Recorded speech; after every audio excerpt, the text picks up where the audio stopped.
Good morning student. तो अपने 3 point complete हो गए।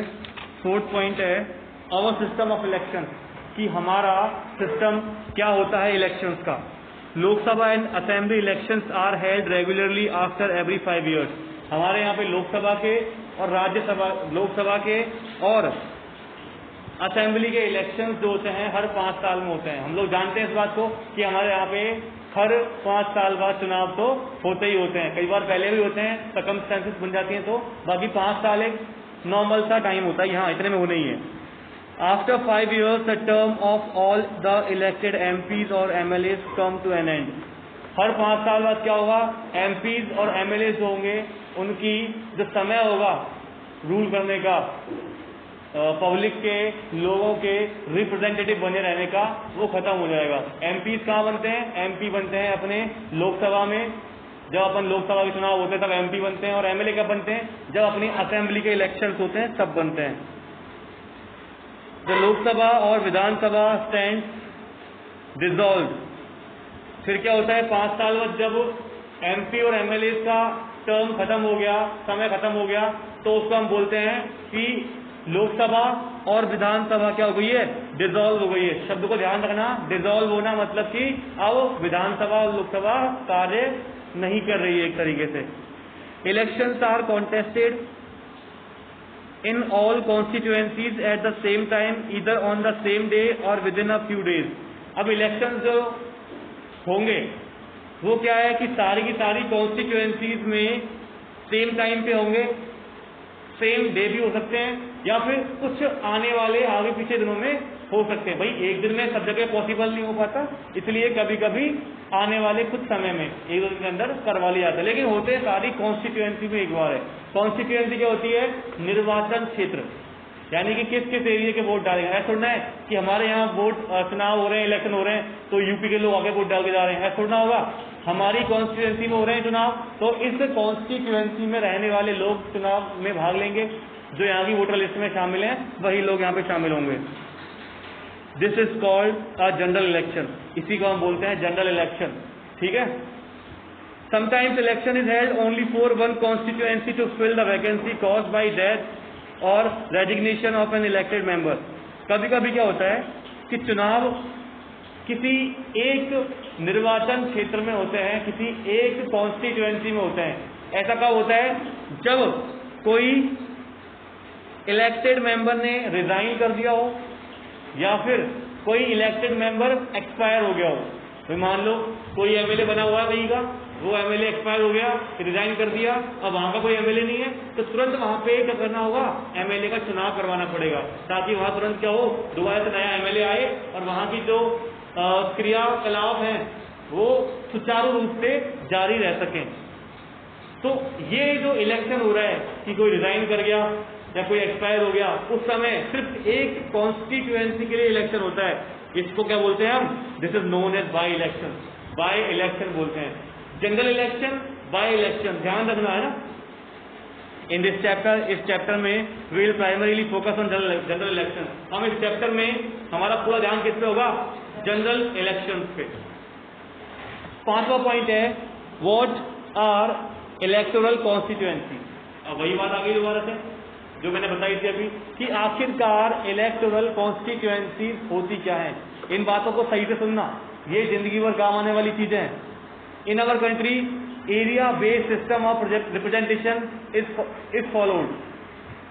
हमारे देश में क्या होता है, रिप्रेजेंटेशन के लिए जो तरीका हम फॉलो करते हैं एरिया बेस्ड होता है वो। यानी कि होता क्या है? एरिया बेस्ड, एरिया बटा हुआ है कि यहाँ तक गंगापुर है, यहाँ तक सवाई माधोपुर है, यानी कि ये कॉन्स्टिट्यूएंसी सिर्फ गंगापुर कहलाएगी। यहाँ तक का जो क्षेत्र होगा वो सवाई माधोपुर कहलाएगा, है ना, ये जयपुर कहलाएगा, ये सामान्य कहलाएगा। इस तरीके से कॉन्स्टिट्यूएंसीज क्या होती हैं? एरिया बेस्ड होती हैं, जगह पे निर्भर करती हैं। The country is divided into different areas for the purpose of election. हमारा देश चुनाव के पर्पज से बहुत सारी कॉन्स्टिट्यूएंसीज में डिवाइड हो रखा है। These are called electoral constituencies. इनको ही हम लोग इलेक्टोरल कॉन्स्टिट्यूएंसी कहते हैं।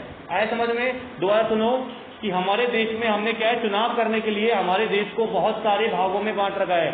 जो ये बहुत सारे भाग हैं, इन छोटे छोटे भागों को हम इलेक्टोरल कॉन्स्टिट्यूएंसी कहते हैं। ठीक है।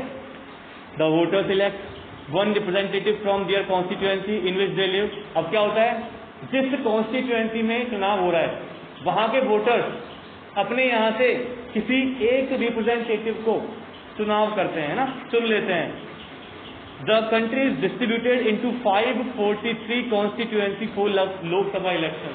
हमारा देश, याद रखना चीज को, हमारा देश 543 लोकसभा की कॉन्स्टिट्यूएंसीज में डिवाइडेड है।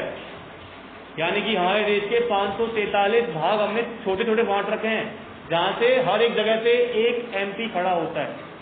क्लियर? ये लोकसभा की बात की है हमने, पूरे इंडिया की है ना, लोकसभा के चुनाव हो रहे हैं, पूरे ऑल इंडिया की बात हो रही है। The representative elected from each constituency is known as a member of parliament or MP। अब तो ये 543 कॉन्स्टिट्यूएंसीज हैं, यहाँ पे हर एक जगह से एक व्यक्ति को चुनाव होगा। इस व्यक्ति को हम क्या बोलेंगे, एमपी या फिर member of parliament, full form है ना। A major feature of a democratic election is that every vote should have equal value। इसके अलावा हमारे यहाँ पे जो डेमोक्रेटिक इलेक्शन होते हैं, इसकी एक खासियत यह है कि हर एक वोट का सेम काउंट होता है एक। यानी किसी ने एक वोट डाला तो उसको काउंट करेंगे तो हम एक ही गिनेंगे, ये नहीं कि किसी का वोट दो गिन लिया। ठीक है, एक का वोट एक ही काउंट होगा। और तुम्हारे मन में कुछ आ रहा होगा, सर कोई ऐसा देश भी है क्या जहां पे एक को दो काउंट कर लेते हो या डेढ़ काउंट कर लेते हो? ऐसा देश भी है, फिजी नाम का एक देश है। फिजी में क्या होता है, इंडियन लोग भी है बहुत सारे, करीब मान लो तुम 40% लोग इंडियन है और 60% लोग वहां के हैं। तो वहां पे इंडियंस के वोट को कम काउंट करते हैं, पूरा एक काउंट नहीं करते। जबकि वहां के फिजी के लोग जो हैं वो तो वोट देते हैं, उनके वोट को मोर देन 1 या इंडियंस के वोट शेयर से ज्यादा काउंट करते हैं। आया समझ में? इसलिए इंडिया में क्या, सबका एक काउंट होगा, चाहे तुम किसी भी रिलीजन के हो, चाहे तुम किसी भी धर्म को, कास्ट को बिलोंग करते हो।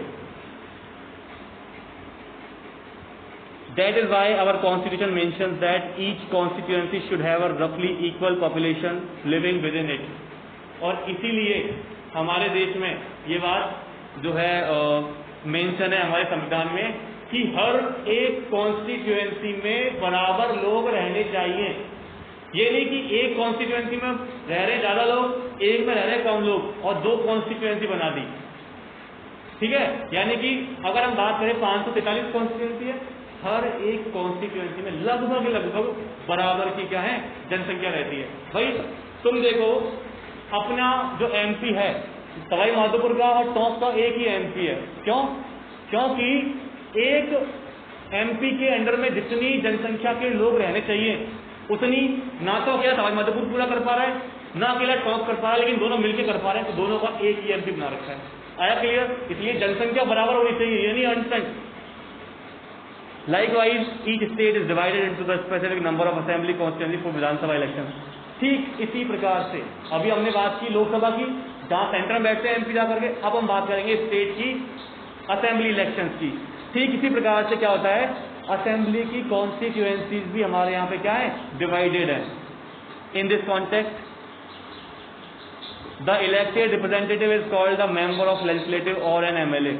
पहली बात तो क्या है कि जो लेजिस्लेटिव असेंबलीज में चुनाव होंगे, यहाँ पे जो व्यक्ति चुन के आएगा उसे हम बोलेंगे एमएलए या member of legislative assembly. Each parliamentary constituency include several assembly constituencies. हर एक पार्लियामेंट्री कॉन्स्टिट्यूएंसी जो है उसमें कुछ असेंबली कॉन्स्टिट्यूएंसीज होती हैं। यानी कि मैं बात करूँ राजस्थान की, राजस्थान में 25 लोकसभा की सीटें हैं। यानी राजस्थान कितना बड़ा है, राजस्थान इंडिया का सबसे बड़ा स्टेट है, उसके बावजूद यहाँ से सिर्फ एमपी की 25 सीटें हैं। 543 मतलब 25 सीटें हैं राजस्थान में ओनली।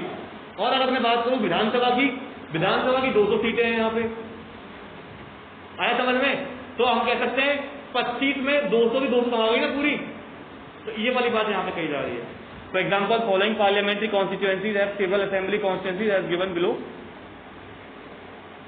तो हमको जो नीचे टेबल दे रखी है, यहाँ पे हमको कुछ पार्लियामेंट्री कॉन्स्टिट्यूएंसी दे रखी है जिसमें कुछ असेंबली कॉन्स्टिट्यूएंसीज आती है। जैसे कि मथुरा का, यूपी का मथुरा देखें तो यहाँ पे यूपी का मथुरा में 5 असेंबलीज हैं। स्टेट की 5 और लोकसभा की 1 ही होगी मेरे हिसाब से। उदयपुर देखिए राजस्थान का, यहाँ पे 8 है, पलवल हरियाणा 3 है, हरिद्वार में 11 है। तो इस तरीके से आज के लिए इतना ही छोड़ते हैं, बाकी नेक्स्ट पढ़ते हैं अगली क्लास में। Thank you.